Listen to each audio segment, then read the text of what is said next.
इस वक्त की एक बड़ी खबर आ रही है दिल्ली से। राज्यसभा चुनाव की तारीखों का ऐलान हो चुका है। 10 जून को राज्यसभा की 57 सीटों के लिए होगी वोटिंग। ये बड़ी और अहम खबर आपको दिखा रहे हैं। छत्तीसगढ़ की 2 राज्यसभा सीटों के लिए भी चुनाव होगा। मध्य प्रदेश की 3 राज्यसभा सीटों के लिए चुनाव होना है। हरियाणा की 2 राज्यसभा सीटों के लिए चुनाव होगा। पंजाब की 2 राज्यसभा सीटों के लिए चुनाव होना है। ये बड़ी खबर आपको बता रहे हैं। दिल्ली से बड़ी खबर आ रही है। राज्यसभा चुनाव की तारीखों का ऐलान हो चुका है। दिल्ली से ये बड़ी खबर आ रही है। पंजाब की 2 राज्यसभा सीटों के लिए चुनाव होना है। छत्तीसगढ़ की 2 राज्यसभा सीटों के लिए चुनाव होना है और इसके साथ ही मध्य प्रदेश की राज्यसभा सीटों का चुनाव भी होना है। तो ये दिल्ली से बड़ी खबर आपको दिखा रहे हैं। 10 जून को राज्यसभा की 57 सीटों के लिए वोटिंग होनी है। स्पर्श शर्मा हमारे संवाददाता दिल्ली से जुड़ चुके हैं। स्पर्श, आज ये बड़ी और अहम खबर सामने आ रही है कि राज्यसभा जो सीटों के लिए मतदान होना है उसकी तारीखों का ऐलान हो गया है। देखिए, बिल्कुल 57 राज्यसभा सीटों के लिए 10 जून को है वो होता हुआ नजर आएगा। छत्तीसगढ़ की 2 राज्यसभा सीटें हैं जिसमें छाया वर्मा की अगर बात करें और रामविचार नेताम की बात करें, इनकी सीट 29 तारीख को जो है खाली होती नजर आ रही है। इसी के लिए जो चुनाव है वो होता हुआ नजर आएगा। इसके साथ साथ मध्य प्रदेश की हम बात करते हैं तो विवेक तनखा, जावेद अकबर और उसके साथ साथ सांपत्य उइके, इनकी जो राज्यसभा सीट है वो अभी 29 तारीख को जो है खाली होती नजर आएगी। और इसी के लिए जो 10 जून है वो डेट ऑफ पोल रखा गया। और उसके साथ साथ काउंटिंग की बात करें तो काउंटिंग भी 10 ही जून को होती हुई नजर आएगी। तो ऐसे में किस तरीके से अब अलग अलग जो राजनीतिक पार्टियां हैं वो अपने जो उम्मीदवार वो उतारती इस पूरे राज्यसभा चुनाव के संदर्भ में नजर आएंगे, वो काफी महत्वपूर्ण रहेगा। जी बिल्कुल, इस पर अगर बात की जाए तो जो 10 जून की तारीखों का ऐलान हुआ है और मध्य प्रदेश छत्तीसगढ़ की भी सीटें हैं और इस बार जो 57 सीटें अभी रिक्त हैं जिनका चुनाव होना है, इसमें क्या कुछ देखने को मिल सकता है? क्योंकि 2023 के चुनाव की तैयारी भी चल रही है, चाहे वो कांग्रेस पार्टी हो चाहे वो बीजेपी पार्टी हो, और इसके साथ ही लोकसभा चुनाव भी है। तो क्या कुछ देखने को मिल सकता है इन राज्यसभा सीटों को लेकर? तो इस पर शर्मा हमारे संवाददाता जुड़े हुए थे, अहम जानकारी दी है कि राज्यसभा चुनाव की सीटों का ऐलान हो चुका है, तारीखों का ऐलान हो गया है। 57 सीटों का चुनाव होगा जो कि 10 जून तारीख निर्धारित हो गई है।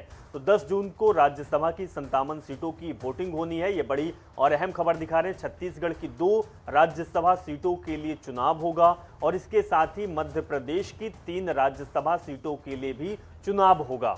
ये बड़ी खबर आपको दिखा रहे हैं जो कि राज्यसभा चुनाव की तारीखों का ऐलान हो चुका है। 10 जून को चुनाव होगा। छत्तीसगढ़ की 2 राज्यसभा सीटें हैं, इनका भी चुनाव होगा।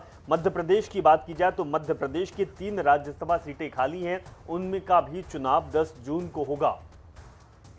तो बड़ी और अहम जानकारी आप तक पहुंचा पा रहे हैं। दिल्ली से ये बड़ी खबर आ रही है। छत्तीसगढ़ की 2 राज्यसभा सीटों के लिए चुनाव होगा और इसके साथ ही मध्य प्रदेश की बात की जाए तो मध्य प्रदेश की 3 राज्यसभा सीटों के लिए चुनाव होना है। और इसके साथ ही जो देश भर के अलग राज्यों में, चाहे हरियाणा की बात की जाए, हरियाणा में 2 राज्यसभा सीटें हैं, इनका भी जो रिक्त हैं इनका भी चुनाव होना है। पंजाब की 2 राज्यसभा सीटों के लिए भी चुनाव होगा।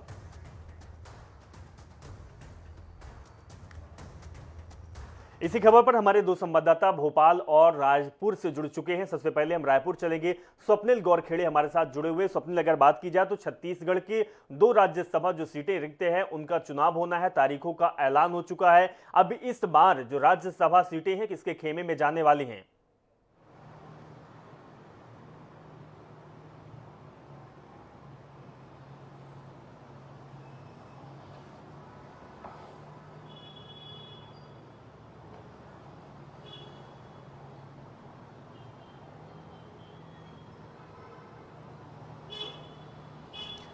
जी देखिए, छत्तीसगढ़ से राज्यसभा की 2 सीटें खाली हो रही है और इसमें जो भाजपा से रामविचार नेताम की जो सीट है वो खाली हो रही है और कांग्रेस की बात की जाए तो छाया वर्मा की सीट जो है वो खाली हो रही है।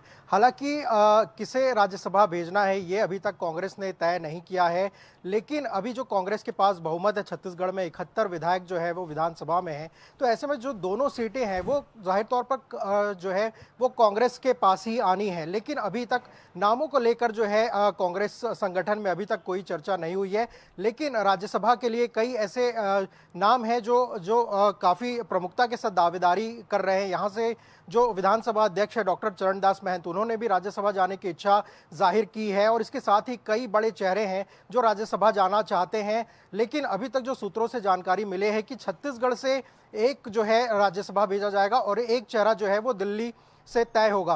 तो अभी फिलहाल जो किसे राज्यसभा भेजना है इसको लेकर अभी तक यहाँ पर मंथन शुरू नहीं हुआ है। जल्द ही इसको लेकर बैठक होगी, चूंकि आज इसकी तारीख आ चुकी है तो जल्द ही अब बैठक होगी और उसमें यह तय किया जाएगा कि छत्तीसगढ़ से जो 2 सीटें हैं उसमें किसे भेजा जाना है। तो अभी तक जो बहुमत है वो कांग्रेस के पास ही है। तो ऐसे में दोनों जो अभी जो राज्यसभा के लिए जो चयन जिनका होगा वो जो कांग्रेस से ही यहाँ पर राज्यसभा के लिए नाम यहाँ पर भेजा जाएगा और उन कांग्रेस से ही जो राज्यसभा। बिल्कुल बिल्कुल स्वप्निल, तो कह सकते हैं कि राज्यसभा के लिए जो 2 सीटें छत्तीसगढ़ की खाली हैं उसमें कांग्रेस पार्टी से उम्मीदवार होगा, लेकिन कौन होगा ये चेहरा भी साफ नहीं हो पाया है। लेकिन स्वप्निल, जिस तरीके से अगला चुनाव भी है यानी कि 2023 विधानसभा चुनाव और उससे पहले राज्यसभा के उन चेहरों को चुनना कांग्रेस के लिए एक बड़ी चुनौती भी है और कांग्रेस के लिए एक बड़ी संभावना भी है।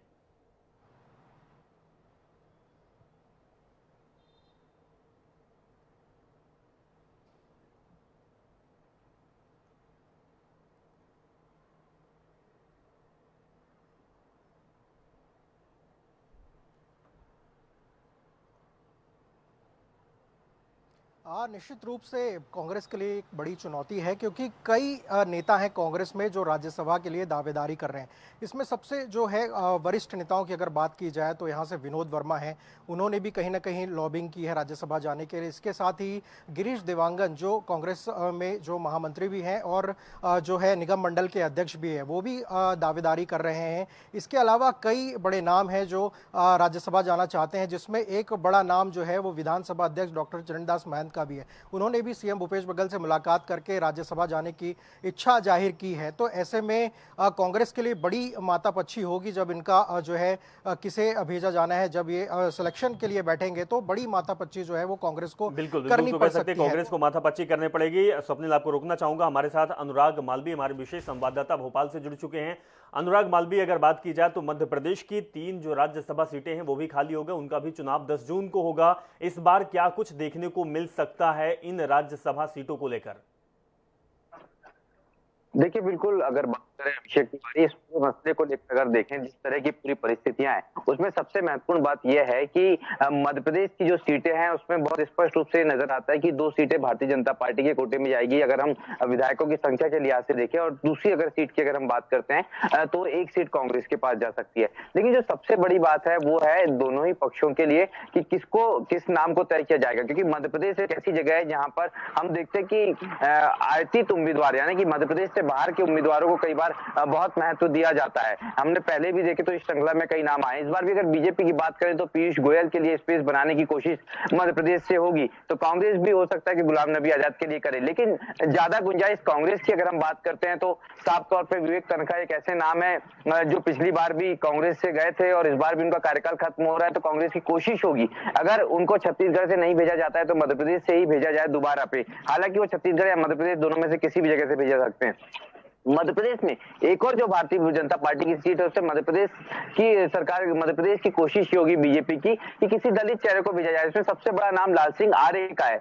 दरअसल लाल सिंह आर्य जो है भारतीय जनता पार्टी के दलित मोर्चे के राष्ट्रीय अध्यक्ष भी हैं और अमित शाह और के बेहद करीबी माने जाते हैं। नरेंद्र मोदी और अमित शाह दोनों के बेहद करीबी माने जाते हैं। तो इन तमाम समीकरणों को देखा जाए तो मध्य प्रदेश में जो स्थितियां हैं उसमें भारतीय जनता पार्टी एक नाम जो है वो स्थानीय नाम को दे सकती है तवज्जो, और एक पीयूष गोयल के लिए जो है एक सीट रिजर्व की जा सकती है। वहीं दूसरी तरफ अगर हम बात करें कांग्रेस की, तो कांग्रेस में बड़ी लंबी श्रृंखला है। विवेक तनखा तो है ही, इसके अलावा अरुण यादव की भी बात करें तो वो भी एक ऐसा नाम है जिनको भेजा जा सकता है राज्यसभा, क्योंकि अरुण यादव पिछड़ा वर्ग से आते हैं। इस बार ओबीसी कार्ड को लेकर जबरदस्त पॉलिटिक्स हो रही है और अरुण यादव की नाराजगी भी कई दफा देखने में नजर आई है। क्योंकि खंडवा की अगर हम बात करते हैं तो खंडवा लोकसभा सीट से भी उनको टिकट नहीं मिला था, लेकिन बाद में सोनिया गांधी ने कई बड़ी समितियों में उनको मेंबर बनाया है। तो अरुण यादव के लिए भी बहुत सारी उम्मीदें हैं एक राज्यसभा की सीट जो कांग्रेस को मिल सकती है उसके लिए। जी अभिषेक। चलिए, बहुत बहुत शुक्रिया अनुराग ये जानकारी साझा करने के लिए। तो 3 राज्यसभा सीटें मध्य प्रदेश के लिए हैं, लेकिन माथापच्ची का सब्जेक्ट है, विषय है कि आखिर किसको